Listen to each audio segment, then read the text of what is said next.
Welcome to Believe in Saints here on the Believe Network. Excited to have a guest today. I'm Erin Summers, your host, joined by Dr. David Chao. Thank you so much for joining us. Oh, no problem. Sorry, I'm just checking if there's anything new on my NFL list for Twitter and injuries as they happen. But thanks for Yes, having me. I appreciate you. of course, you would be the person to go to. 17 years as a team doctor with the NFL, and you are the official injury expert. So, the go to person for us to discuss a couple injuries here with the Saints. Unfortunately, early in training camp, already dealing with injuries to two very key players on the roster, and one that the fans are a little concerned about because there was the injury history with wide receiver Jordyn Tyson coming into the draft and this season. Right now, he is dealing with a hamstring injury. It is something that he's dealt with in the past based on his past injury history and the injury that he has now. And how concerning is this? And should the fans be worried about this potential recurrence here? Well, first off, the Saints aren't alone this season or training camp. There have been a lot of injuries. I don't know yet if it's statistically significantly more, where there is more this year than other years, or is just reporting such a way with, we get snippets of this guy was carted off and this guy, and just the information flow. But certain Jordyn Tyson, and I'm sure we'll get to Alvin Kamara, are two big ones. So should Saints fans be worried? Look, it's a fan/fanatic's job to be worried, right? Mhm. That's built in everyone's nature there. I think the answer to that is for the short term, absolutely. For the long term, likely and hopefully and expectantly not. I mean, kind of situation. We covered Jordyn Tyson pre-draft. We thought he would be actually the number one wide receiver selected. Instead, he was selected higher than expected and the number two wide receiver, both in the top 10. Mhm. But the bigger concern for us long term for Jordyn Tyson, and I take this as good news, not bad news, is not his hamstrings, but his ACL, PCL, LCL knee injury from his college days, 2022, I believe. Mhm. He's fine now from that knee injury, but are there long-term effects that might derail a 2 and 3 contract career? Unknown. Look, I haven't examined him, and Erin, I think you know this. I deal in insider knowledge, not insider information. If I had examined Jordyn Tyson, I would not be able to legally comment Mhm. or seen his records because of HIPAA and privacy protection. What I am is a former NFL head team physician who's been in the trenches. It's like a former GM talking about trade dynamics or a former quarterback talking about read progression. They may not have been in the huddle, but they know what the read progressions are supposed to be. That's kind of where I come from. Now, head coach Kellen Moore has distinctly said this is not the same hamstring injury. Well, I get it, and I like Kellen Moore, and I trust him, but he's a head coach, and there's something called coach speak. I mean, and Mhm. every coach does it, right? You're saying what's best for you, the team, and the player, however you want to put it. And that's their job. He has had a history of hamstring strains in both the right and the left. So in a grouping, another hamstring injury or second hamstring injury on a previously injured hamstring side, but that doesn't mean it's the same spot. What got my attention is when Mike Garafolo, look, hamstring injuries happen, muscle injuries, soft tissue injuries happen in the preseason, acclimation injuries, we call them, quads, calves, etc. But when Mike Garafolo reported that he had a hamstring injury, the head coach says it's not the same as before, but he's seeking multiple opinions. That told me it was not a regular hamstring injury right there and then, Mhm. right? It was something more significant, or something recurrent. I don't have the video. I didn't examine him. I don't know what the answer is, but we knew it was something more than routine. And now we're hearing 2 months. Right. which is a little bit of an unusual timeline. It's not 2 months. He's guaranteed to play week X. It's 2 months. It's almost a holding time. Think of it this way, Erin. When your flight to or from New Orleans gets delayed by 2 hours, it's an 8:32 flight, and they say it's a 2-hour delay. You're not happy, but do you really believe that flight is leaving at 10:32? I'd feel a lot better if they said the flight is leaving at 9:57, right? I mean, then you have some certainty. This is just kind of an approximate. All we know is it's an extended timeline for a hamstring. Mhm. So what could that mean? It could mean it's recurrent and they're being careful to try and get rid of it. It could be he's seeking other regenerative treatments from platelet-rich plasma, traveling, or stem cells or whatever to allow him time to get right for the bulk of the season. And there is a possibility this timeline aligns with a scar tissue resection type surgery. The only surgery that you would do on a hamstring, this 2-month timeline also coincides with that.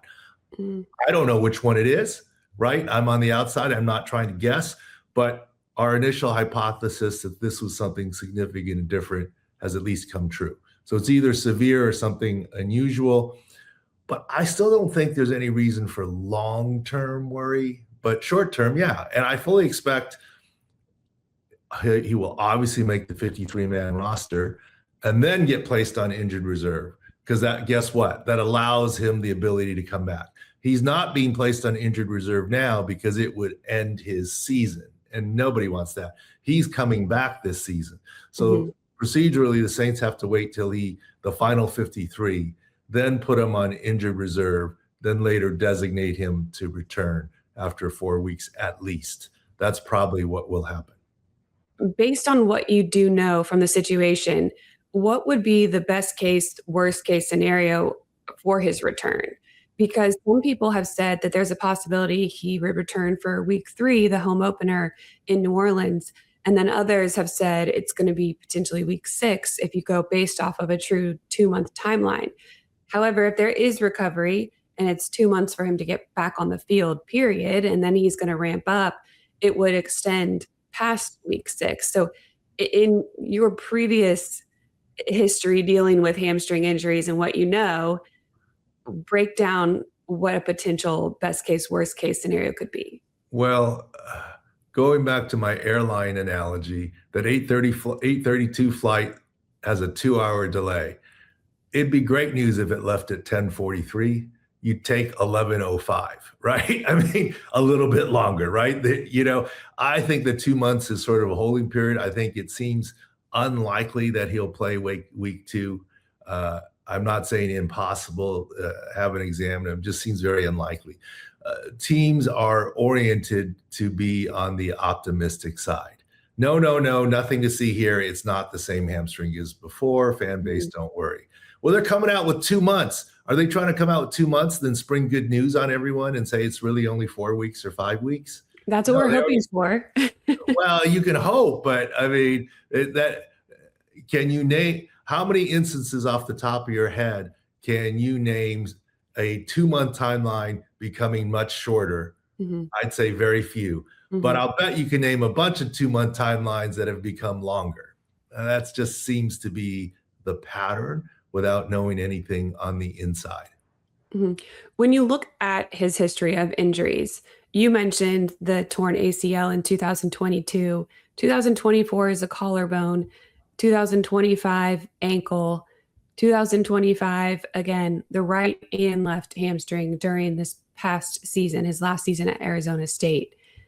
You say you're not concerned long term, but when you look at the types of injuries, does that lead into maybe the non-concern there because it's different injuries? A collarbone is kind of a freak injury. It's not a muscle tissue, deep tissue injury. Well, certainly I don't like the term injury prone. Injury prone means to me something that happens to you and you're fine, and the same exact thing happens to me and I get injured again and again and again, right? That's injury prone. But if I get into a car accident and I'm injured, is that injury prone? I mean, you can make an argument it's prone to injury based on the way that I drive, but it's not injury prone, right? It's an accident. The collarbone, is it related to his style of play? Potentially. He's very dynamic, athletic. Is he injury prone, especially the different injuries? I mean, anyone would dislocate their knee like he did. Obviously, there's such trauma. He tore 3 ligaments in his knee. That wasn't injury prone. And yes, long term, that's still the recovery I worry most about. The collarbone, I'm not worried about at all from the perspective of, from my limited tape on him, he's super athletic. He has a great vertical. He makes leaping catches. He's off balance, and someone hits him and he lands on his shoulder and he breaks his collarbone. That's an occupational hazard in his position in the sport. So I don't see that as a big deal. And in his 2025 season, I always say injuries beget injuries.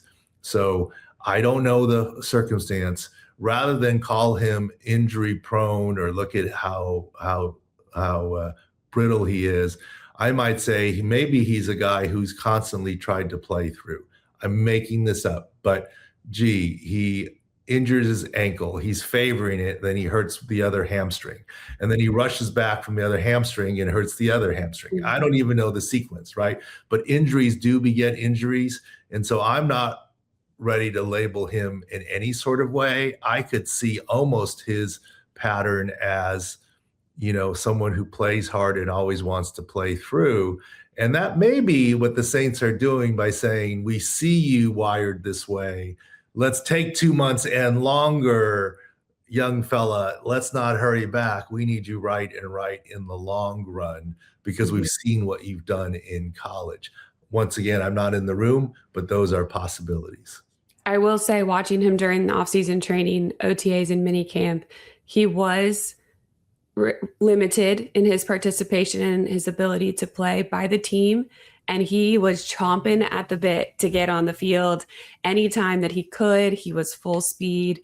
They kept him out of the contact drills. But I could see that being a possibility for a young player like him, eager to make his mark here, going into the draft and in the league. Is there a player that you could compare Tyson to based off of his history and where he is right now? I don't know, and I don't know that comparisons are fair to him. I don't know the exact circumstances of the injury and the color behind it. All I can tell Saints fans is I get the current concern. Doesn't make him a bad draft pick.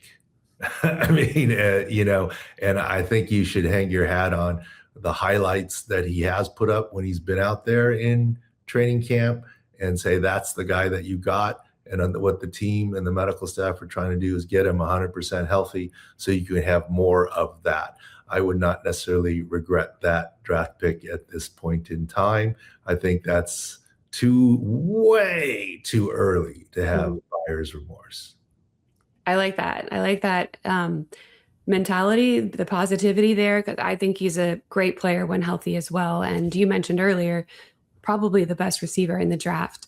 Let's move on to Alvin Kamara, because he's a little bit different. It's not the beginning of his career. He just turned 31. He has had 10 years in the league playing at a very high level. Sprains his MCL in a joint practice this past week. And we're hearing that could be a month that you'll be out with that. Is that a timeline that makes sense for an MCL? It is, but there's a wide variety of timelines for MCL. Mild can be shorter, moderate severe can be longer. A month seems reasonable. I haven't seen video, but let me tell you something that's happening across the league. As there's now only 3 preseason games, you see more joint practices. And eventually when the NFL goes to 2 preseason games, which I think is inevitable when they go to 18-game regular season, you're going to see more joint practices. And you ask a veteran player, they would much rather have more preseason games than more joint practices. The joint practices there's a lot more of the ones going against the ones. You've seen the fights that happen, the tempers that flare. In practice, it's always, even if it's ones going against ones, you have a lot of, let's get our work in, but let's take care of each other, right? I mean, across the line of scrimmage, right? But when you get to joint practices, it's just about impressing. one of the unfortunate things I think happened for Alvin Kamara is one of the rules when you practice is you stay off the ground. Okay. What happened unfortunately, to the Chargers center when a teammate threw a defender onto the ground? I mean, his knee, he's likely season ending. I'm not at all suggesting that Alvin Kamara is season ending, but by reports, he was in a pile where people were on the ground.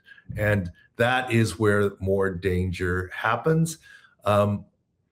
You know me by now, Erin, I want good news. The good news is Alvin Kamara doesn't need preseason or training camp practice. Right. And maybe this keeps him more fresh, right? 4-week timeline puts him at the cusp of being ready or close. I think straight line, he'll be ready to go. Cutting and wiggle, we'll see. Of course, he has a lot of that, but he also has a lot of straight line speed. But he's going to beat Jordyn Tyson back. How about that for more optimism? And hoping this just to be a blip on the radar screen. With the timeline, it looks like week 1 will be a no-go, but week 2 is a possibility. No IR, I don't think. No, right. So September 20th is that week 2 matchup for the Saints in Baltimore. We got to bring it up just because he's a little bit older player. Recovery time, is that affected at all? Or you alluded to the intelligence that he has, but the physical nature that he plays with as well. Can I tell you a joke? You know the doctor's definition of an old patient or a young patient? No, go for it. What is it? Older than the doctor is old, younger than the doctor is young. So Alvin Kamara is very young in my book. We say 30, 31, running back, this, that, the other. Biology doesn't change. I mean, overall, are you more soaring to have more miles when you cross 30? Sure, but the biology isn't significantly different. And look, I'm not worried. I'll bet we'll see Kamara out there very quickly running straight line, and the fan base will get very excited that he's on the verge, but he's got to get his cut and wiggle back before he sees the field. I think it's a short-term absence. When you are assessing a player that has to do that in their role, more of the dynamic movements, what is the care that you have to have to make sure? I mean, even what I do now, okay, when I started doing this, people are like, you're an idiot. How do you know? You're on your couch, you're watching video, you can't know what the injury is. Well, we have proven over time that we're 95% accurate with injuries. And, you know, look, we're not diagnosing, we're just giving injury impressions. And we spawned a whole industry of physical therapists and other people and all the different fantasy websites that do this now. And I'm proud of that. But the one thing that I keep telling media and the different analysts is that, look, an MCL is not the same on Alvin Kamara as it is to another player. An MCL is not the same week 0 preseason as in the postseason. And an MCL, the injury to the player type, the situation, the type of player, like even right and left side sometimes matter. Less so for Alvin Kamara as a running back. If you're an edge rusher and it's your outside foot, that's a bigger deal than if it's your inside foot, right? I mean, there's all sorts of subtleties. And the degree of MCL, for people to say, well, this MCLs are 4 to 6 weeks. That's all comers of MCLs. There's different levels and variety. So that's kind of the customization part. Yeah. Well, I appreciate the insight. It has been great. You mentioned at the beginning that there have been more injuries, and maybe it is because there are more eyes, social media, video, that we can see the injuries, we can report the injuries more than maybe in the past. But do you think that there is a higher level of injuries because of the nature of the game these days, or is there any correlation? My feeling is there seems to be more this year than most. But I don't have the stats and numbers. Some of that is media. Look, you got to understand, the Saints and no NFL teams required to issue an injury report yet until we approach week 1.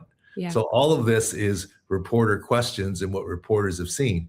And if it wasn't seen and it was a hidden part of practice, we would never know about injuries that happen unless the team volunteered. Erin, do you have a final question? I don't mean to cut you off, but I got to run here, but I don't want to cut you off short. I appreciate chatting with you. No, you are great. I appreciate you very much. It's been very insightful. So thank you so much for taking the time. All right. Thank you, Erin.